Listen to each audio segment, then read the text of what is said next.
O ateísmo não é uma ideia nova, ele existe desde os tempos antigos, mas nunca se manteve como força dominante em civilizações que prosperaram.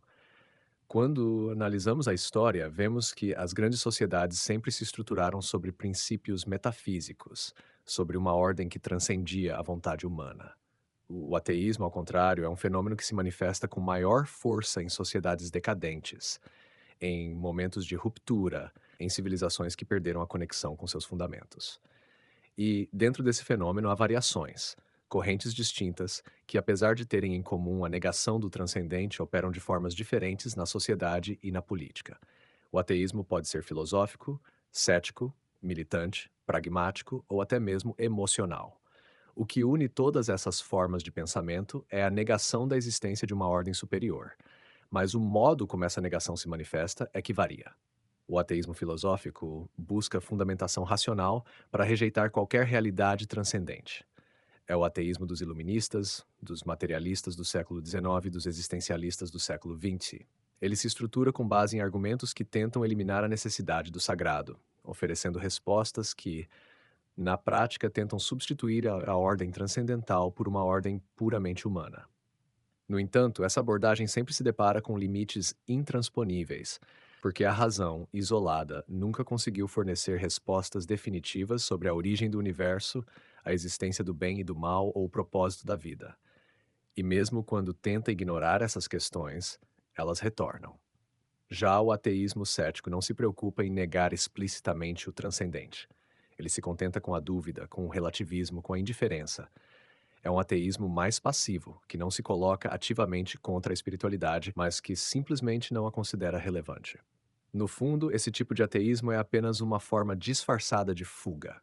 Ele evita as grandes perguntas, ignora o peso da tradição e da moralidade, finge que a existência pode ser conduzida sem compromissos com algo maior. Mas a história mostra que sociedades estruturadas sobre o ceticismo total não sobrevivem por muito tempo. O relativismo corrói os pilares que sustentam a civilização e, quando não há mais parâmetros objetivos para definir o certo e o errado, o que resta é apenas a força bruta, a imposição de vontades arbitrárias. O ateísmo militante, por outro lado, não se contenta em negar o transcendente para si mesmo. Ele precisa destruir qualquer vestígio da ideia de sagrado na sociedade. Ele vê na religião um inimigo a ser erradicado, porque compreende, ainda que inconscientemente, que uma sociedade que mantém suas bases espirituais é uma sociedade resistente ao controle absoluto do Estado e das elites ideológicas. Por isso, onde o ateísmo militante triunfa, a perseguição à espiritualidade é inevitável. Vimos isso nos regimes totalitários do século XX, onde templos foram destruídos, sacerdotes foram perseguidos, símbolos sagrados foram proibidos. No entanto, mesmo em sociedades onde o militante não tem força para uma perseguição aberta, ele age por outros meios. Ele ridiculariza, desacredita, associa a fé a algo infantil ou retrógrado. Ele quer que a espiritualidade seja reduzida ao plano do privado, isolada e irrelevante. Mas, paradoxalmente, muitas vezes esse ateísmo militante assume características de um sistema religioso. Ele cria seus próprios dogmas, seus próprios profetas, seus próprios rituais. Ele não aceita ser apenas uma negação. Ele precisa substituir aquilo que destruiu. E há também o ateísmo pragmático, aquele que não se preocupa com argumentos filosóficos, nem com a destruição da espiritualidade, mas que simplesmente vive como se o transcendente não existisse. É o ateísmo dos hedonistas, dos materialistas do cotidiano, daqueles que não negam Deus explicitamente, mas que agem como se ele não importasse. Esse ateísmo é talvez o mais perigoso, porque não exige nenhuma conversão intelectual, nenhum esforço de argumentação. Ele apenas se infiltra na vida das pessoas, as anestesia, as mantém distraídas com o imediato, com o prazer, com o consumo, com as preocupações mundanas. E assim, sem perceber, uma sociedade inteira pode se tornar funcionalmente ateia, mesmo que ainda com símbolos serve símbolos de sua antiga espiritualidade. E por fim, há o ateísmo emocional, que não surge da filosofia nem da ciência, mas da dor, da decepção, do ressentimento.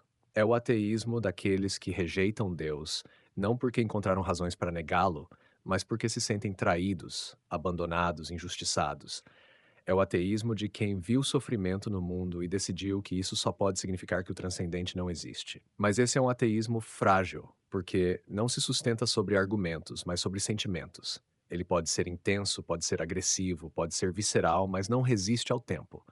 A dor passa, o ressentimento diminui e, muitas vezes, aquele que negava por revolta acaba retornando, porque no fundo nunca deixou de intuir que há algo além.